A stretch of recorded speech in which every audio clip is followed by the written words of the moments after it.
Hey, so this part's getting added to this video after the fact. And judging by the day that this gets uploaded, this is not the video that was supposed to go up today, assuming this goes up on 12/14. In the True Colors video, I know I promised that I was going to do The Crow, and I would have liked to, but I got a little sidetracked by a certain 2 hour, 58 minute, 54 second, and 8 frame adventure that I had to go on, the double exposure video. That kind of sidetracked all of me writing that script for The Crow, and so The Crow's not out. I'm sorry, I'm delaying it until some point in January when I come back from my little hiatus. I'm sorry, I really wanted to get The Crow out because I'm very excited about where that thing's going, but you're just gonna have to wait a little bit. I'm sorry. Enjoy this video on probably the Quarry. I think it's gonna be that video. Not sure yet. You know more than I do. Isn't that neat? Alright, this whole thing is unscripted. I'm sorry, I'm just kind of rambling a bit. But I want you to know The Crow is coming. It's probably gonna be sometime in January. Maybe my first video back, maybe not. I don't know. But yeah, sorry to interrupt this video at the start. Carry on, enjoy this one, but just know it's coming, and I'm sorry to break the promise that I made. Okay, bye.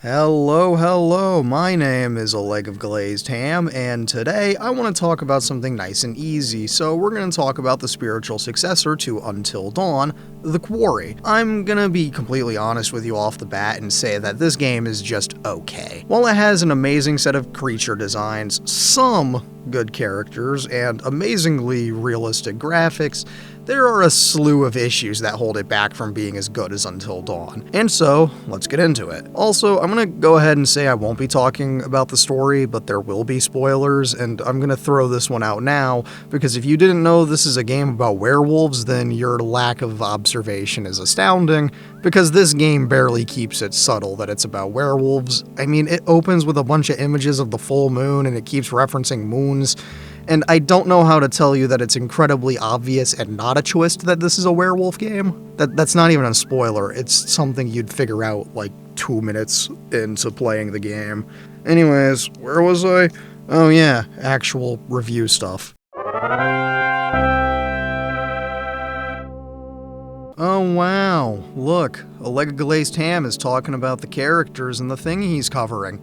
Daring today, aren't we? Look, we aren't reinventing the wheel here, so just deal with it. Anyways, if you watch enough horror movies, you'll inevitably become familiar with the fact that most of the characters are painfully unlikable, and The Quarry is no exception. I will only be covering the core 9 counselors, the cop, and the fortune teller, because the other characters are spoilers that I don't think we need to talk about here for the sake of this, so we'll ignore them for this version of this. First on the docket is Laura. She's competent, and she's actually in the prologue and second half of the story. She was meant to be a counselor, but due to her boyfriend Max getting werewolfed, she doesn't get to actually do counselor things. But she gets to go full-on werewolf hunter, and her gameplay sections are the only time that Ryan is an enjoyable character. She also ends up being the hero of the story because she fits the actual final girl archetype better than the actual final girl we get, but we'll get to her when we get there.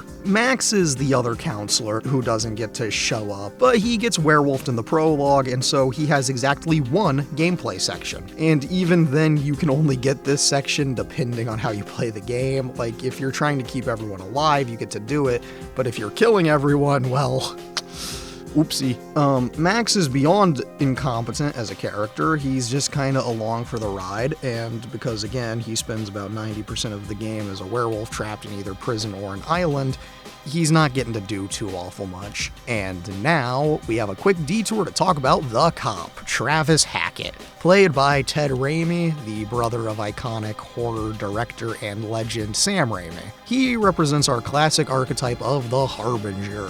He told Laura and Max not to go to Hackett's Quarry that fateful night, and like always, the Harbinger is ignored. He's one of the best characters here in terms of performance because he actually has the right tone for being in a horror game. I mean, who would have thought that a lifetime of work on super creative and goofy horror movies would make you perfect for a horror game? He's an interesting character, he's an asshole, but he's trying to keep everyone safe as he hunts down the white wolf that started off this whole curse. See, we all know how werewolves work, which means that you know how to cure the curse of the wolf, which is to kill the werewolf that bit you. That said, there's a bit of a catch. If you can kill Werewolf 1, the one that infected the Werewolf 2, which 2 being the one that infected you, then not only will Werewolf 2 be cured, you will also be cured. In fact, anyone who was bit by a werewolf that was infected by Werewolf 1 will be cured. This will be important later, so make note of this mythical and elusive white wolf. Back to the counselors, let's talk about those who actually made it to camp this year. Starting with Jacob. Jacob here represents the fool, because he's the idiot who gets everyone stuck at camp on the night of the full moon. See, Jacob and fellow counselor Emma were dating for the summer, but once camp ended, Emma dumped him. Jacob then has this genius idea that he can win her back as long as he has one more night to make things right. He does this by sabotaging the van, thus forcing the counselors to stay one last night. Jacob does end up spending the bulk of this game horribly confused, and he definitely faces the consequences of his actions. That said, he doesn't have to pay the ultimate price, but that's for you to decide. All of this said, I don't really like Jake all that much. In fact, no one really likes Jacob all that much. Everyone is constantly making fun of him, whether it's because he's the headed jock who's constantly trying to appear like a Chad, or because behind that machismo is an insecure, clingy loser, he's an easy target. He's lame, but there is one thing I appreciate about Jakey here, and it's his deluxe edition 80s outfit. In the deluxe edition of the game, you get a lot of cool stuff, like some filters to change the overall aesthetic, a Gorefest mode in the movie menu mode, and all that. But, most importantly, you get 80s outfits for all of the counselors, and Jakey gets to wear a cropped jersey and way too short of shorts. I'd like to make myself believe that this is a reference to the cult classic horror film Sleepaway Camp, and specifically the character counselor Ronnie, who wears cropped shirts and really short shorts, but I can't confirm that. Sleepaway Camp is absolutely wonderful, and I can't recommend that one enough. Maybe I'll cover it one day, maybe I won't. It's a gamble. Life's a gamble. Speaking of Jacob, let's talk about his ex, Emma. I don't particularly like Emma. She's supposed to be the hot one in the group, which means she has one of the earliest opportunities to die and doesn't get to do all that much. I don't like her personality, her actions aren't great, she's a shitty character, and I'm gonna say it, one of the counselors is objectively the hot one in the group, and it sure ain't Emma. She and other characters in this game are a reminder of the horror that is the genre staple of shitty, unlikable teen protagonists. It's a problem in 80s horror, it's a problem in 90s horror, and it's a problem to this day. I want to like the characters in media I experience, and as much as the characters in Until Dawn are walking cliches, at least they're mostly likable. Here we don't get such luxuries. We get Jacob, Emma, Caitlin, Ryan, Max, and maybe Dylan. That's 6 out of the 9 core characters that just aren't likable, and 2 of them are supposed to be the final girl and last man standing respectively. In fact, let's talk about our apparent final girl, Caitlin. She's relatively competent, she knows how to survive, and by all accounts is fit to be a good candidate for the final girl. That said, her actions and dialogue lead me to say that she isn't. When you study horror, there are many examples of the final girl, and you'd know that the term final girl originates from the Carol Clover essay Her Body Himself, Gender in the Slasher Film, which was of course included in my favorite piece of academic writing, Men, Women, and Chainsaws. Anyway, look at final girls like Nancy Thompson in Nightmare on Elm Street, Laurie Strode in Halloween, Sally Hardesty in Texas Chainsaw Massacre, Ripley in Alien, Sidney Prescott in Scream, and you'd know that they're all smart, likable, and very capable characters. Caitlin isn't particularly likable, as she tends to be a jerk to everyone, and she directly causes a large amount of conflict during the group's game of Truth or Dare in the story. Because apparently every dare in this Truth or Dare game comes with a choice, she dares Emma to either make out with Jacoby Beef or Nick. Don't worry, we'll get to Nick in a second. Which means Emma just starts going for it with Nick, and he has his eyes open the entire time and looks pretty uncomfortable in my opinion, but it is what it is, right? This turns out to be a big mistakey as it causes Jakey to storm out, and more importantly causes Abigail to storm off, thus leading directly to Nick getting, werewolfed. Yeah, as a final girl, Caitlin kinda sucks. Also, it's a general rule of thumb that a final girl kills the big evil bastard monster killer creature, and Caitlin isn't exactly the one who breaks the curse. In fact, you can break the curse without Caitlin killing a single werewolf, because she isn't the one who kills the white wolf that started it all. It's Laura. So I don't know why this game's final girl achievement is unlocked with only Caitlin surviving, but okay, she's the final girl, I guess. Ryan, why are you the hero of the story? Your character isn't interesting, your voice is monotone and uninspired, you're beyond awkward, but god damn can this guy shoot werewolves. Ryan isn't a great character, but he's okay, I guess. And most of my issues come from how monotone and hard to hear he is. He barely shows any emotions, and he isn't super interesting, all things considered. Apparently, he's supposed to be the hero of the story because there's an achievement for him surviving alone, which I don't even understand how that works given the events of the game. But that's a problem for future me to figure out as I complete this game. Side note, I wrote this thing so long ago that I've since completed the game, and I had written it before I completed it because, it was just easier and I wanted to get it out of the way. But, just for future reference, I have completed the game, I've done everything. I'll have a little impromptu ranting sesh later in its own special segment that's not scripted, but we'll get to that in a second. Anyway, back to your regularly scheduled programming. Up next on the chopping block is Dylan. I have mixed thoughts on him. I don't like him in general because of his very douchey front in the first half, but then in the second half, when it's just him and Ryan, he drops this act and admits he's a giant loser, which is cool, but it doesn't make up for the fact that his idea to have a, quote, P-A-R-T, direct quote from the game, by the way, on their extra night instead of staying in the lodge is directly what causes the group to end up like this. That said, his 80s outfit goes kinda hard, like I want that shirt, jacket, whichever thing it is. I mean, it's absolutely awful, but it's so great. And now we've covered 7 of the 9 counselors, which means we're down to the final 2. These 2 should have been the final girl and last man standing, and we'll start with our true last man standing because I like him less than our true final girl. So who is this guy? It's Nick. He deserves a lot better than he gets, and I really wish we got more of him and Abby's relationship because it's honestly really sweet. Their interactions are a big highlight for this game, but we don't get to have nice things because this is a horror game, which means Nick gets werewolfed and we have to watch the infection turn a genuinely good guy into a hyper-aggressive asshat before we get to see the funniest transformation sequence ever because, oh man, it's the funniest shit I've ever seen in a horror game. It's like this. The werewolf is literally inside a person, and when the werewolf is ready, it explodes out of the person in a fountain of blood like an exploding water balloon, which on one hand is beyond funny, but on the other hand, it means Nick is out of the game, and since we don't get an epilogue that checks in on everyone you kept alive after the night, we never get a satisfying conclusion for Nick and Abby, which sucks because that's when this game is at its strongest. Nick deserved better. And yes, dear viewer, you can say the line with me this time. He did the thing! He did the thing! All of that said, Nick has one fatal flaw, and that flaw is simply having a British accent. And so, you know what? I take back everything I said. He deserved to get werewolfed. And then there was one.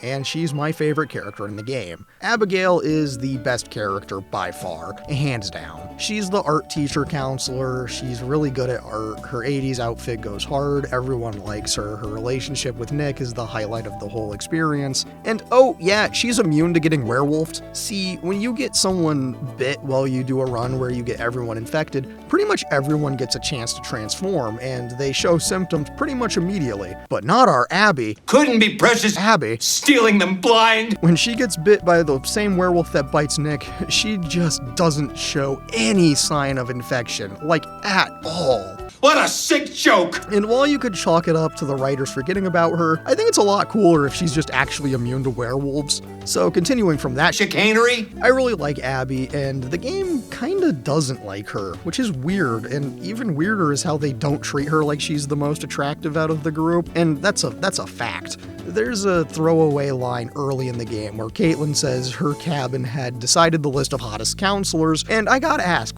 what were they smoking when they made that list? In the game, they say the list goes Ryan, Caitlin, Dylan, Emma, Abby, Nick, and then in 8th place we have Jacob. I reject this list because, as anyone with eyes could tell you, it goes Abby, Nick, Dylan, a distant 4th place Ryan, a more distant 5th place Emma, and then an extremely distant tie for 8th between Caitlin and Jacob. And we have one last stop to make, and it's our Dr. Hill stand-in, the fortune teller.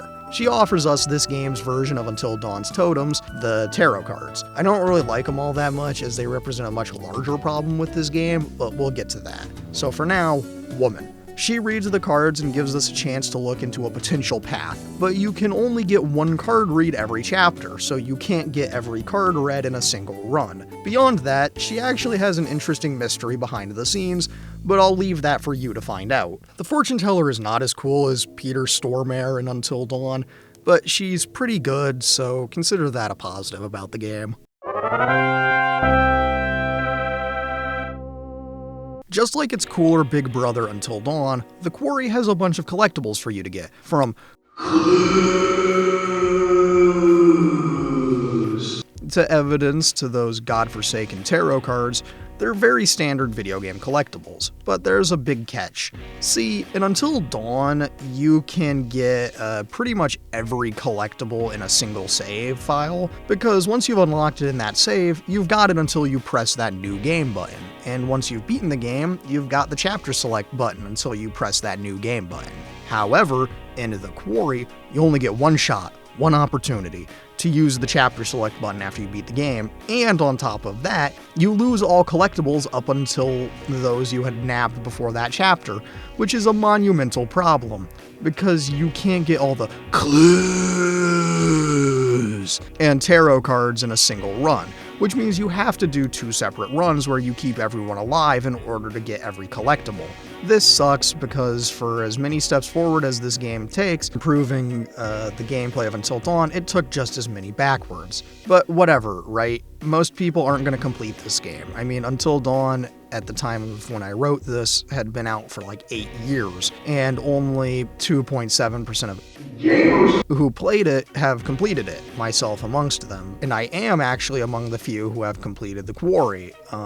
And you know, like how I was among the few, again, this was at the time of writing this, can you tell this script was outdated a while ago? I was among the few, the 0.82% of people who had played the game on Xbox who had completed Goat Simulator 3. So it's not like I'm a stranger to doing the absurd in order to see a funny little 100% mark on my profile, but this one I remember hurt me. Normally, I write these things after I've completed the thing, and here I didn't, but I'm gonna interject from time to time. And Past Me had to say that it won't change my thoughts on the game as a whole. I know what I have to say, and I'm gonna say it. And you know what? I think Past Me did a fairly good job. I think he did okay, but future me's got some other little things I might raise.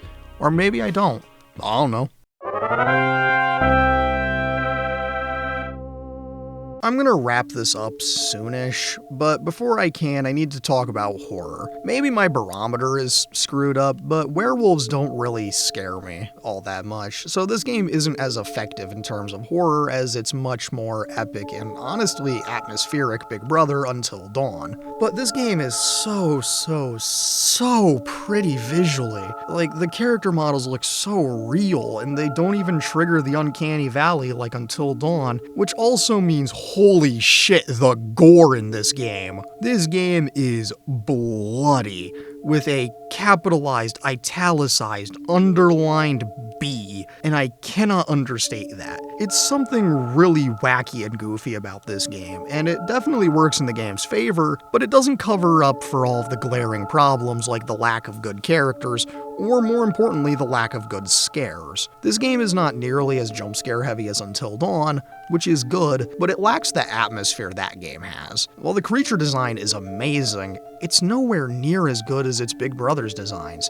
Which, yes, I'm aware I keep mentioning Until Dawn, and it's because it's impossible to not compare these two games, as they're made by the exact same studio and they follow a very similar system to make things happen, which means you'd think the Quarry would manage to be as creepy as its predecessor, but it just isn't. I still remember the doll scare in Until Dawn because it's legitimately really creepy and well done, and the creature design later on in that game is genuinely horrifying and accurate to the mythology the creature comes from, but not here.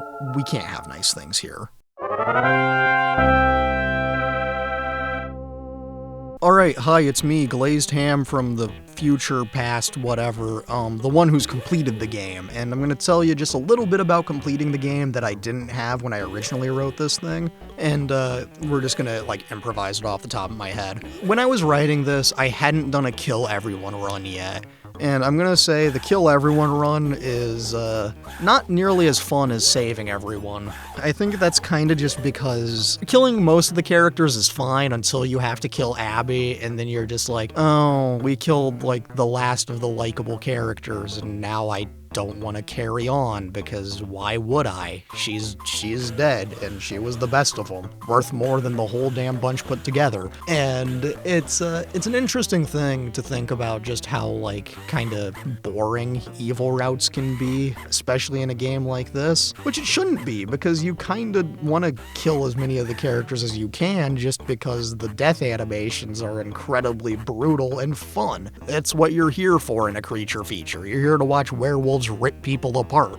But I don't really remember a lot of that. And in the completion process, a lot of it just kinda gets jumbled together. For as much fun as it is to see everything, you do kinda just hit a point where you're like, alright, cool. I feel like I've seen all of this, and I guess we're not going anywhere new. But, that's fine. That's the nature of the beast, right? That's what we do here. Yeah, I stand by my assessment that this game's not particularly scary.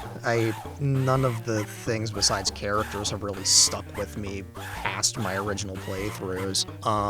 But yeah, I think I did a fairly good job covering the things I needed to cover. Maybe not the specifics with story stuff, because that's not relevant for this one. At least to me, I didn't want to do that. Honestly, I didn't really even need to do this part, but I just wanted to say that yeah, I completed the game now, and having done that, I stand by my assessments that I made before I did it, and I think that's kind of worth something.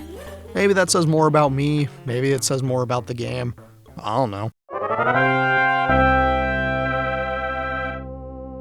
Maybe what I'm about to say is because I don't find creature features all that scary, or maybe it's because werewolves are pretty easy to counter and defeat, but this game just doesn't do it for me in terms of the horror.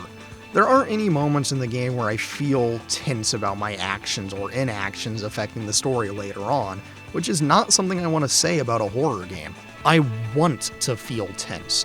I want to be afraid of the monster, but I can't. So instead, I turn to the rest of the experience. This game has a relatively compelling yet basic story, beautiful visuals, a few great characters, and a phenomenal creature design and camp layout, which are all really good positives. But on the other side of the coin, there are very few genuine scares, the choices don't really feel very weighty, and the bulk of the cast just isn't doing that good of a job. And I never want to talk shit about a voice actor's performance because most of them just aren't playing to the right tone in this scenario. Everyone in Until Dawn is playing it up to match the sheer camp of that game, but here it feels like nobody cared, especially Ryan. except for Ted Raimi and whoever voiced Abby, because they actually tried to fit the vibe. And so I'm left with my final thoughts, and as much as I really want to like this game, and as much as I do like this game, I'm left with this feeling that I can't give this game anything higher than a 6.5 out of 10. The good things in this game are really good, but the bad are just as impactful, if not more so, which means I'm gonna stick to my gut feeling and give it the highest rating that I can, and that's gonna be my final rating is a 6.5 out of 10. Just because it's still a really fun time, and it's just not a great time like Until Dawn.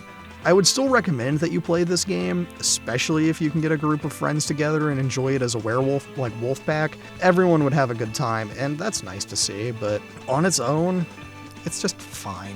Anyways, my name is Olega Glazed Ham, and thank you for listening to this incoherent run with The Hunted. It truly means a lot. Thanks again, and good night.